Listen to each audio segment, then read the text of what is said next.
Hi friends, അസ്സലാമു അലൈക്കും. ഇന്ന് ഞാൻ വന്നിട്ടുള്ളത് നല്ല ഹെൽത്തി ആയിട്ടുള്ള ഒരു ജാമാണ് കേട്ടോ. ജാമിന് പകരമായിട്ട് നമുക്ക് ബ്രെഡിലും പിന്നെ ദോശൻ്റെ ഒക്കെ കൂടെ കഴിക്കാൻ പറ്റിയ നല്ല ഹെൽത്തി ആയിട്ടുള്ള ഒരു റെസിപ്പിയാണ് കേട്ടോ അത്. അപ്പോൾ അത് ഞാനൊരു 100 ഗ്രാം ഉണക്കമുന്തിരി എടുത്തിട്ടുണ്ട് കേട്ടോ. ബ്ലാക്കാണ് എടുത്തിട്ടുള്ളത്. പിന്നെ 100 ഗ്രാം അത്തിപ്പഴം എടുത്തിട്ടുണ്ട്.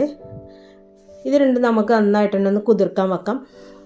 പിന്നെ നമുക്ക് ഈത്തപ്പഴം വേണം, ഡേറ്റ്സ്, അത് ഞാൻ കുതിർക്കാൻ വെച്ചിട്ടുണ്ട്. അത് 100 ഗ്രാമാണ്. ആ ഭാഗം മിസ്സായിട്ടുണ്ട് കേട്ടോ വീഡിയോ.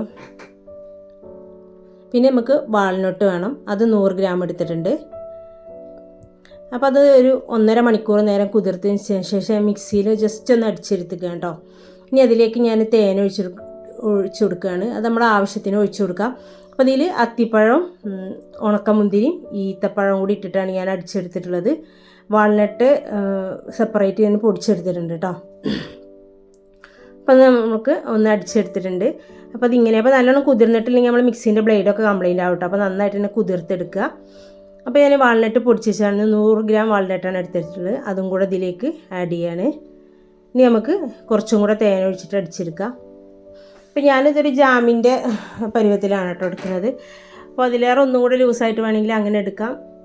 നമുക്കിത് ദിവസം ഓരോ ടീസ്പൂൺ കഴിക്കുകയാണെങ്കിൽ നമുക്ക് മുടിക്കും തൊലിക്കും ഒക്കെ വളരെ നല്ലതാണ് കേട്ടോ.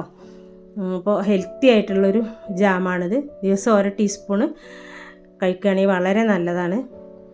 അപ്പോൾ നിങ്ങൾക്ക് എൻ്റെ വീഡിയോ ഉപകാരപ്രദമാകുമെന്ന് വിചാരിക്കുന്നു. അപ്പോൾ വീഡിയോ കണ്ടുകൊണ്ടിരിക്കുമ്പോൾ നിങ്ങൾക്ക് ഇഷ്ടമാവുകയാണെങ്കിൽ ലൈക്ക് ചെയ്യാനും ഷെയർ ചെയ്യാനും കമൻറ്റ് ചെയ്യാനും സബ്സ്ക്രൈബ് ചെയ്യാനൊന്നും മറന്നു പോകരുത് കേട്ടോ. സബ്സ്ക്രൈബ് ചെയ്യാതെ കാണുന്ന കൂട്ടുകാരുണ്ടെങ്കിലൊക്കെ ഒന്ന് സബ്സ്ക്രൈബ് ചെയ്ത് സപ്പോർട്ട് ചെയ്യണേ. അപ്പോൾ എല്ലാവരും ഒന്ന് ട്രൈ ചെയ്തിട്ട് അഭിപ്രായം കമൻ്റായിട്ട് ഇടുക. അപ്പോൾ ഞാൻ നല്ലൊരു ഗ്ലാസിൻ്റെ ബോട്ടിലേക്ക് മാറ്റി കൊടുക്കാം കേട്ടോ. അപ്പോൾ നമുക്ക് ആവശ്യത്തിന് ഫ്രിഡ്ജിൻ്റെ അടുത്ത് ഉപയോഗിക്കാം. Thank you.